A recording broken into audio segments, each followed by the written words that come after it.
Hey everyone, welcome back to my channel. Today is going to be a bit of a longer video. I feel like I need to do an update on my Fuji wedding kit.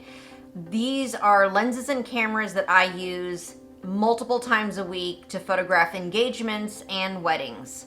So the last time I did this video, I believe, was back in early 2020, and some things have changed since then. And I think if you're in this business long enough, you know, you're either going to use the same equipment year after year, or you're going to realize that some lenses work better and you're going to upgrade and change your ideas on what you're using and why. So I'm still sticking to my guns on the 23mm. This is by far an awesome lens, and it just covers a multitude of situations and subjects. I like to get group shots with this. I even love to get just the couple against a nice Oklahoma sunset. I mean, this lens does it all. I love it. But, okay, there are situations where I need to get a little bit wider. For example, those giant extended family, shots that you're trying to get of the bride and groom and literally every single member of their family on both sides. So grab a step stool for that and get a wider lens. Now, my new favorite is the 16. Now, there are two different versions of this lens. There's the 1.4 version and there's the 2.8 version. And of course, I had to get silver just because all of my lenses are black, and seeing a silver one just like this, in my bag, it's gonna give me a chance to see it quicker, grab it, throw it on the camera. I did get the 2.8 version, okay? And there are some rumors that this version is actually a little bit wider, that secretly it's a 15mm. I found myself in a situation last week where literally I was like, I can't do this anymore with the 18. I used the 18mm for a couple of years.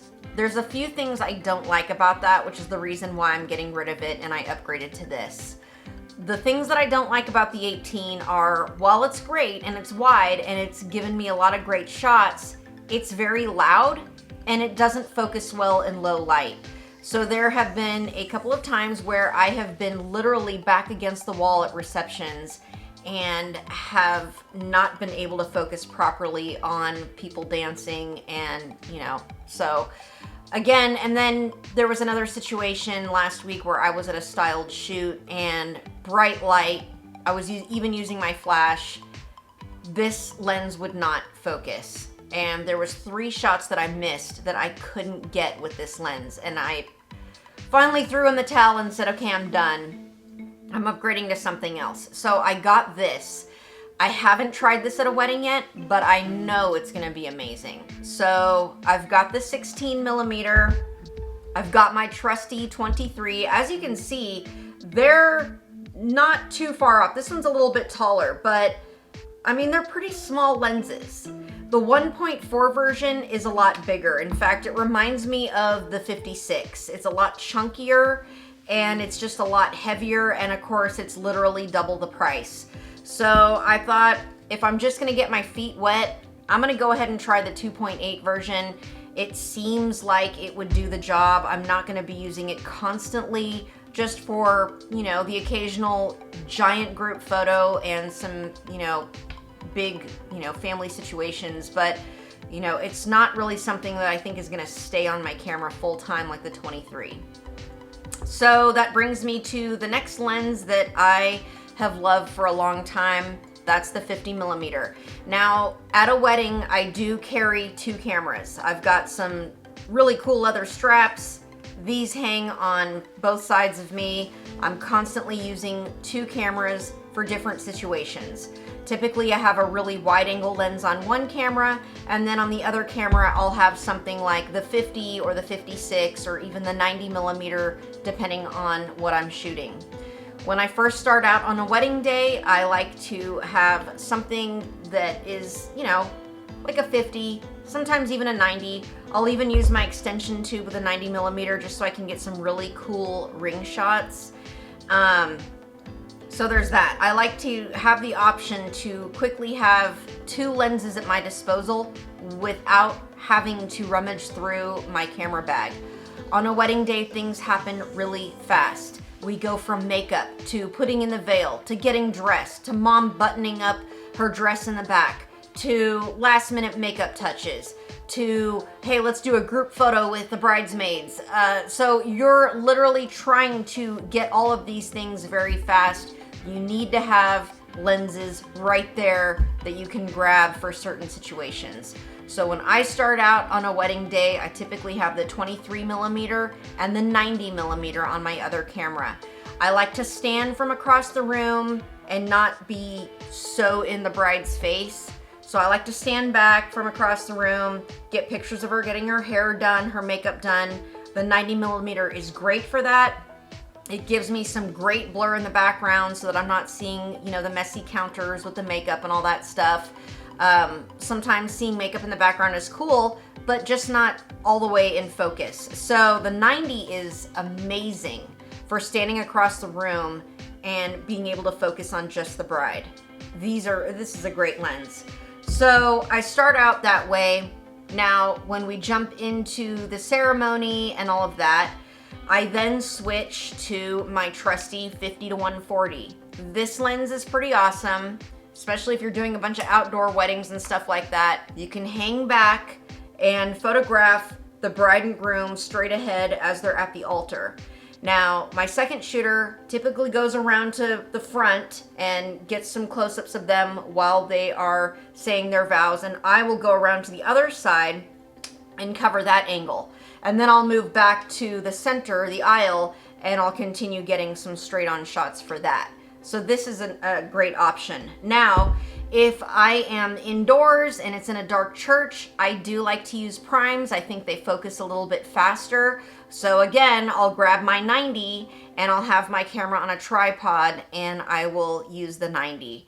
And that's really a great lens. I can get down to a 60th of a second easy if I'm on a tripod and just shoot like no tomorrow.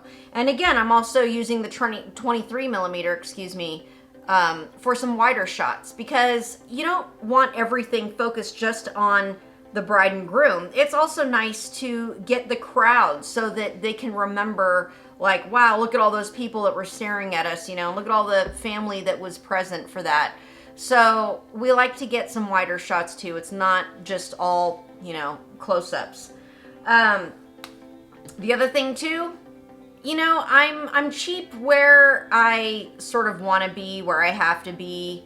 I don't even know if I'm saying that right, but not everything that we use has to be extremely expensive because, you know, sometimes in the off season, money's a little tighter than, you know, during the wedding season, and you just don't need to spend tons of money on lights. Okay, that's my philosophy. A lot of you may think otherwise, but I have been using these Yongnuo flashes. They're like $50 a piece.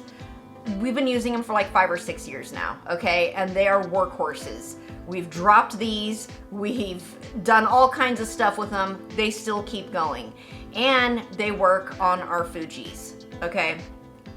Now, granted, it is TTL. You're not gonna be able to use it, you know, control it through the camera itself.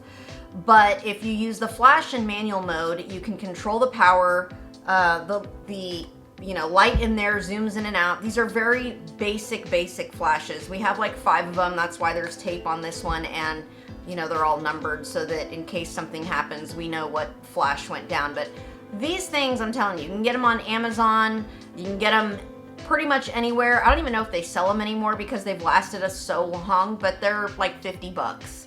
Now, my husband does use the more expensive, I think it was like $150 or $60 Yongnuo flash, and still I keep coming back to these. They're just very basic, very easy. So we will use these during the, you know, reception time when people are dancing and I need an extra pop of light. Also, we have our AD200s.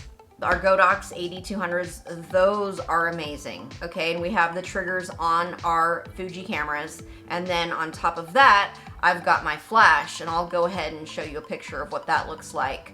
But we have those on stands around the reception area, also giving us some light while people are dancing, and it gives everything a really fun look. So to sort of do a recap, I start off with my 23 and most of the time my 90mm on both of my cameras. Then I switch over to the 5140 or the 90, depending on if it's an indoor or outdoor wedding for the ceremony. And then at the time that we start shooting the reception, I will then use my 50mm for some really beautiful close-up shots while they're dancing. And then I will also use the 23mm for some extra wide dance shots. When it comes time for the exit, again, it's the 23mm. It just gives that perfect wide angle. If people are doing sparklers, it's able to focus really well on the bride and groom as they're coming, up the aisle. I can't use anything else. I have tried using the 56. It's too slow. It doesn't focus that great. The 56, I've learned, is a really great portrait lens if you're outdoors and it's natural light. So I haven't really been using that lens for weddings much. Normally what I use is the 23, the 50, the 90, the 50-140, and now I'm gonna be using my 16mm here for the bigger group shots. I hope that has been a really fun and easy to understand recap of what I'm using this year in my Fuji wedding kit. Next video, I'd like to talk about our bags and our straps and how we transport all of this equipment all over the place, and just basically how we work. So I'd like to try and get some more behind the scenes stuff of us actually working a real wedding. The problem with that is we're both shooting and I don't have a third person to sort of take video of that, but I'll see what I can do. And I would like my next video to be more on, behind the scenes and stuff like that. So I hope you guys have a wonderful week, and I can't wait to come out with a new video. Thanks.